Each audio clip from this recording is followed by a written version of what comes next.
Let's initially in class with the serious name of Almighty Allah, who is the most merciful, compassionate and benevolent. This is me Visalata, and today our topic is about types of verb. आज का हमारा topic types of verb है। तो सबसे पहले हमारे पास two types of verb है। Number one is what main verb, number second is auxiliary verb. So we have two types of verb. Number one is main verb, number second is auxiliary verb,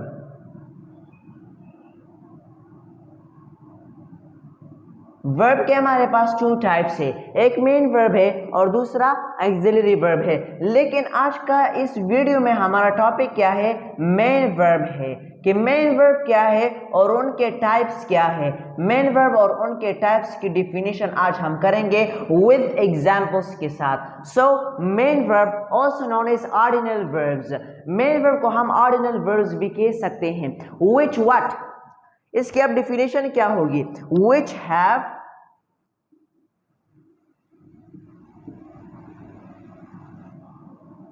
only one function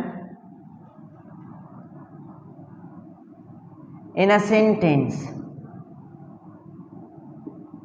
एक जुमले में इसकी just एक ही function होती है।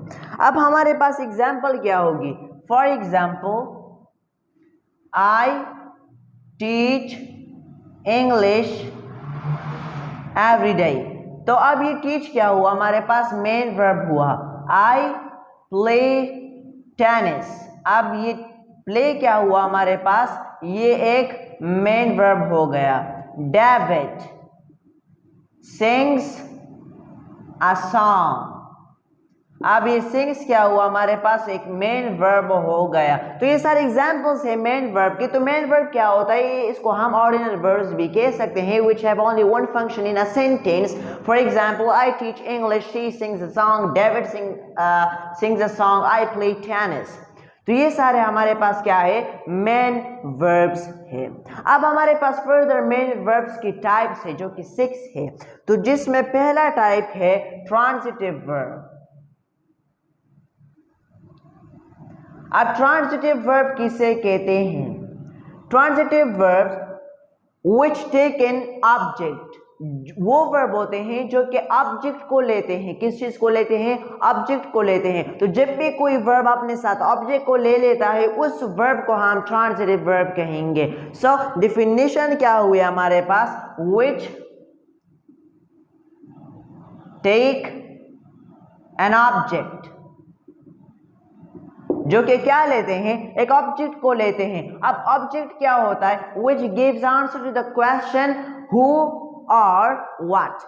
Object क्या होता है, जो कि हमारे लिए जवाब आंसर देते हैं what पर या who पर। फॉर एग्जाम्पल मैं कहता हूं I play what टेनिस, जब भी इधर व्हाट का सवाल आता है और उसका जब जवाब देता है, फिर उसको हम क्या कहेंगे, ऑब्जेक्ट कहेंगे।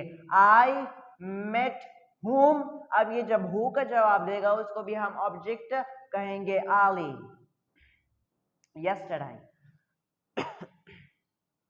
तो अब ये जो वर्ब है ये ट्रांजिटिव वर्ब है, क्यों, क्योंकि इसने ऑब्जेक्ट को लिया है। ये मेट जो है ये भी एक वर्ब है। कौन सा वर्ब, एक ट्रांजिटिव वर्ब है जिसने इस ऑब्जेक्ट को लिया है। ऑब्जेक्ट क्या है, एली है। अब ये ऑब्जेक्ट क्यों है, क्योंकि इसने दिया है जवाब हूं को, क्योंकि इसने दिया है जवाब व्हाट को। आई प्ले व्हाट टेनिस, तो जब इसने व्हाट का जवाब दिया तो it means this that it is object. I met whom, जब हुम का जवाब दिया एली, तो it means this that is object. जब भी इस वर्ब ने ऑब्जेक्ट लिया तो ये हमारे पास ट्रांजिटिव वर्ब होगा। तो ट्रांजिटिव वर्ब किसे कहते हैं, व्हिच टेक एन ऑब्जेक्ट। अब हमारे पास दूसरा टाइप है मेन वर्ब का, जिसको हम कहते हैं इंट्रांजिटिव वर्ब। अब इंट्रांजिटिव वर्ब किसे कहते हैं, इंट्रांजिटिव वर्ब बिल्कुल ट्रांजिटिव की वर्ब की तरह है, लेकिन अपोजिट है। किस तरह, फॉर एग्जाम्पल पहले तो डिफिनेशन लिखते हैं, which do not take an object, जो कि ऑब्जेक्ट को नहीं लेता है उसको हम क्या कहेंगे, इंट्रांजिटिव वर्ब कहेंगे। तो ये ट्रांजिटिव वर्ब की बिल्कुल अपोजिट हुआ। ट्रांजिटिव वर्ब में वर्ब ऑब्जेक्ट लेते हैं, लेकिन इंट्रांजिटिव वर्ब में वर्ब्स ऑब्जेक्ट नहीं लेते हैं, तो इसलिए ये क्या हो गए, अपोजिट हो गए। अब हमारे पास कुछ एग्जांपल्स भी होंगे। I play tennis in the ground.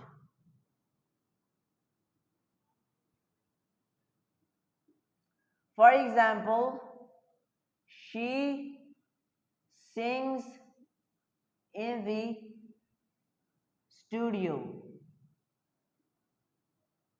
तो अब इधर इसने ऑब्जेक्ट नहीं लिया है क्योंकि इसने व्हाट को जवाब नहीं दिया है। ये देखिए आप लोग, she sings, हम इस तरह तो नहीं कह सकते कि व्हाट। अगर मैं कहूं she sings what a song, तो अब इसका मतलब ये हुआ कि अब इसने ऑब्जेक्ट लिया है। a song फिर क्या हो जाएगा, ऑब्जेक्ट हो जाएगा। लेकिन इधर इसने जवाब दिया है where को, she sings where in the studio।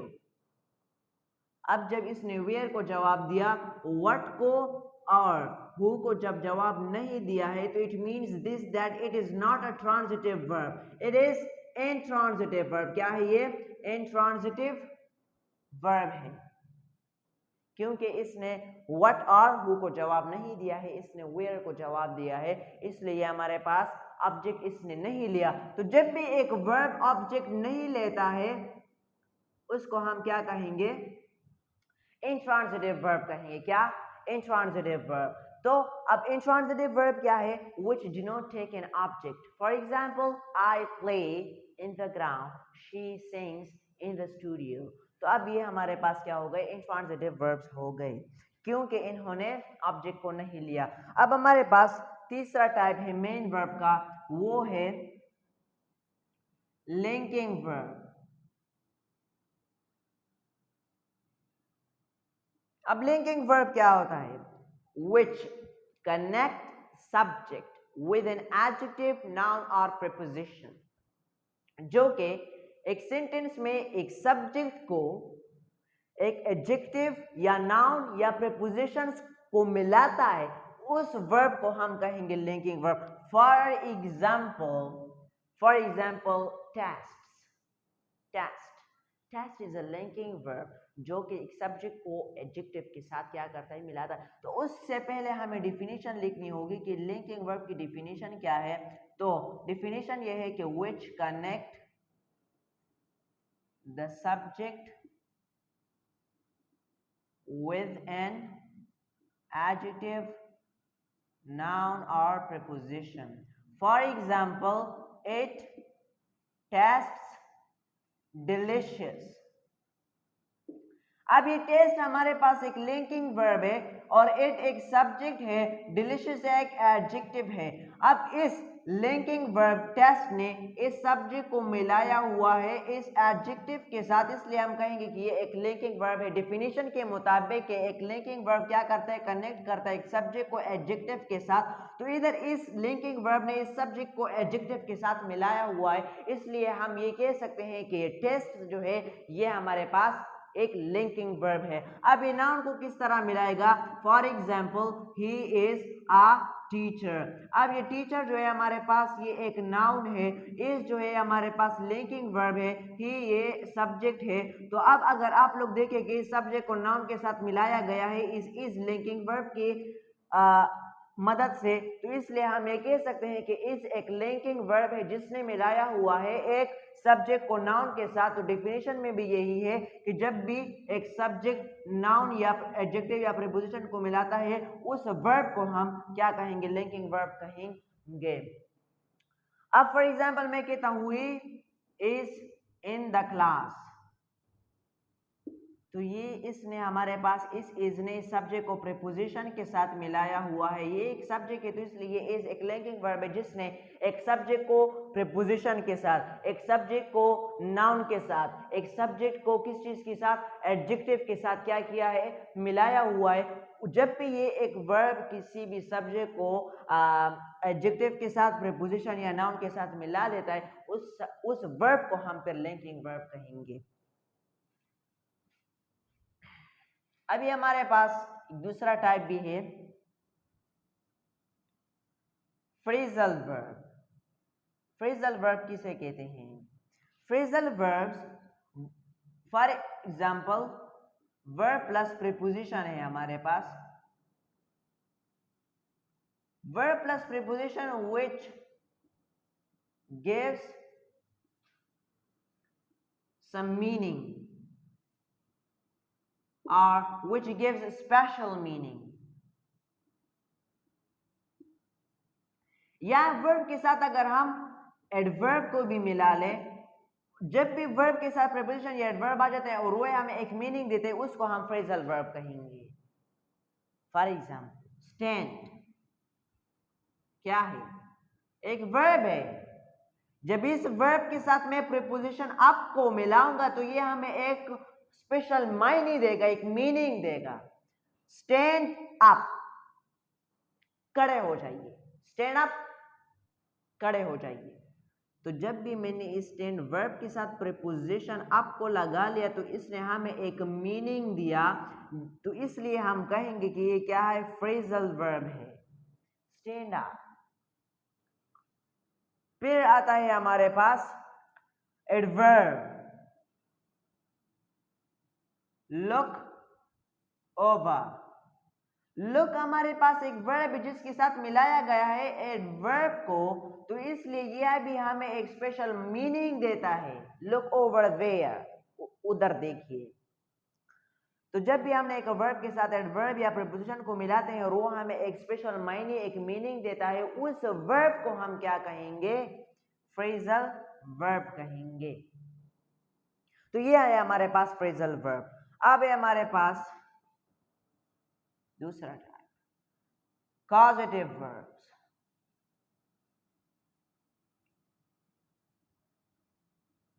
Causative verbs किसे कहते हैं? इन विच the subject doesn't perform an action but the object does। जिसमें हमारे पास सब्जेक्ट तो एक एक्शन को परफॉर्म नहीं करता, लेकिन उसमें ऑब्जेक्ट एक एक्शन को परफॉर्म करता है। जिस सेंटेंस में सब्जेक्ट एक एक्शन को परफॉर्म नहीं करता है और उसमें क्या करता है? ऑब्जेक्ट एक फंक्शन जो है, एक्शन वो परफॉर्म करता है, उसको हम कहेंगे causative verbs. For example, I made my students study hard. मैंने अपने तालिब इल्म, मैंने अपने स्टूडेंट्स को बनाया कि वो क्या करे? स्टडी हार्ड, सख्त कोशिश करे। स्टडी हार्ड कि वो मेहनत से पढ़ाई करे। For example, I made my students study hard. Made हमारे पास एक पॉजिटिव वर्ब है। आई हमारे पास एक सब्जेक्ट है और ये जो स्टूडेंट्स है ये हमारे पास एक ऑब्जेक्ट है। इसमें मैंने अपने स्टूडेंट्स को बनाया कि वो क्या करें? स्टडी हार्ड करें, सख्त मेहनत करें, स्टडी को सही तरीके से करें। तो अब ये जो सब्जेक्ट है, अब इसमें ये सब्जेक्ट नहीं कर रहा है स्टडी को, इसमें मैंने अपने स्टूडेंट्स को बताया जो कि ऑब्जेक्ट है वो ये एक्शन परफॉर्म करेंगे। ये आई जो है ये सब्जेक्ट ये एक्शन परफॉर्म नहीं करेगा, इसमें ये जो ऑब्जेक्ट स्टूडेंट्स है वो ये एक्शन को परफॉर्म करेंगे। तो उसको हम क्या कहेंगे? कॉजेटिव वर्ब कहेंगे। तो I made my student study hard, इसमें हमारे पास मेक आता है। इसी तरह हमारे पास लेट, हेल्प, गेट, हैव, ये सारे हमारे पास कॉजेटिव वर्ब्स हैं जो कि 5 हैं। Make, have, let, get, help, ये 5 जो है हमारे पास एक पॉजिटिव वर्ब्स है। अभी हमारे पास दूसरा भी एक टाइप है जिसको हम कहते हैं स्टेटिव वर्ब्स। अब स्टेटिव वर्ब्स क्या होते हैं?